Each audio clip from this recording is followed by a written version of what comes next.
Hi friends, ఈరోజు కమ్మని దోశలు దూది లాంటి ఇడ్లీలు రావాలంటే ఎలా బియ్యాన్ని ఎలా కలుపుకోవాలి, ఎలా మిక్స్ పట్టుకోవాలి అనేది చెప్తాను.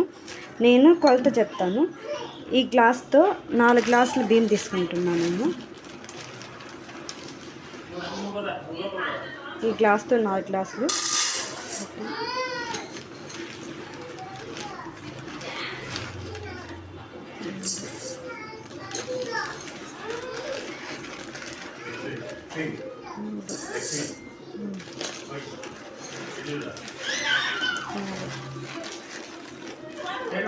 ఇలా 4 గ్లాసులు బియ్యం తీసుకున్నా.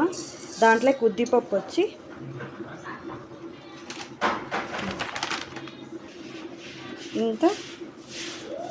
ఇంత ఉద్దిపప్పు తీసుకుంటాను. అలాగే దోశలు తొందరగా పులిసాలి అంటే మెంతి,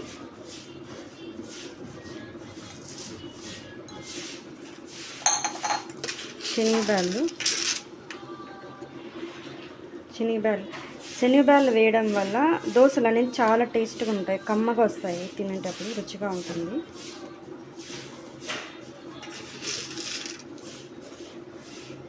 ఇలా వేసుకొని ఒక 3 సార్లు కలుపుకొని ఒక 8 గంటలకు నానబెట్టుకోవాలి.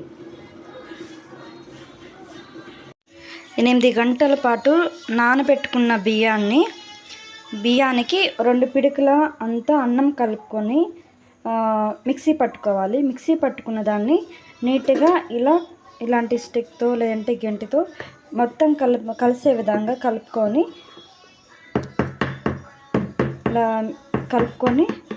ఒక మూతని ఇలా మూసి పెట్టుకోండి. ఇలాంటి దాంతో క్లోజ్ చేసి పెట్టుకోండి.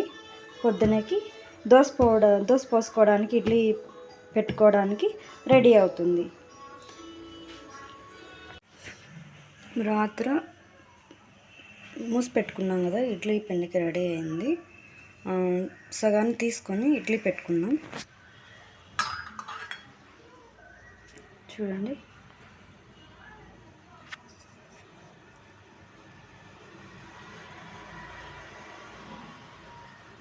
ఈ విధంగా కలిసింది.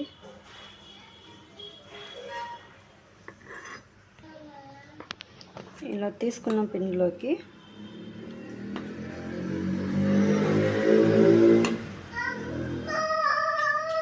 సాల్ట్,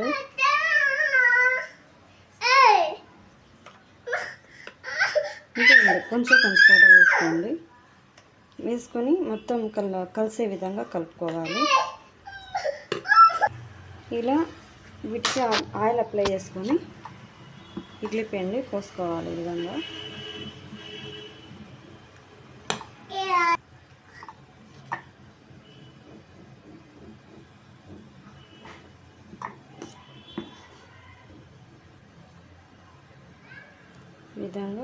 కొంచెం పోసుకోండి. ఇలా ఇడ్లీ పాత్ర పెట్టుకున్నాము. పెట్టుకున్న తర్వాత నీళ్ళు కాగినాయి. ఇప్పుడు మనం ప్లేట్స్ పెట్టుకున్నాం.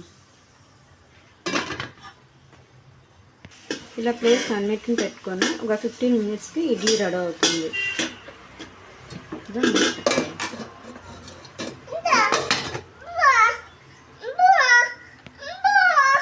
హోటల్ స్టైల్ దోశ వేసుకుందామా? ఇలా నీళ్ళు చల్లి ఇలా పెట్టుకొని ఇలా వేసుకొని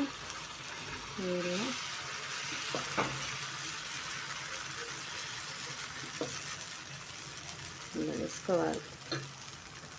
వేసుకొని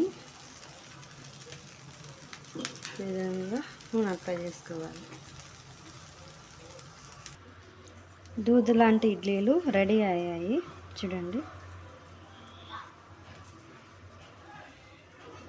ఈ విధంగా చేసుకోండి. హాట్ బాక్స్లో పెట్టుకోండి.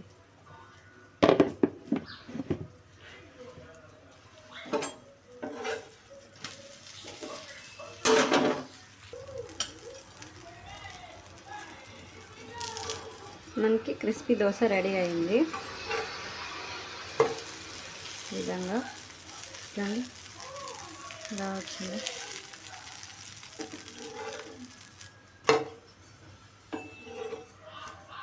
సర్వ్ చేసుకొని తిందాం రండి.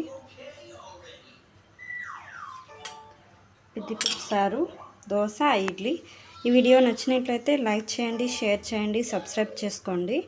ఆల్రెడీ మీ పిద్దిపప్పు చారు వీడియో పెట్టాను.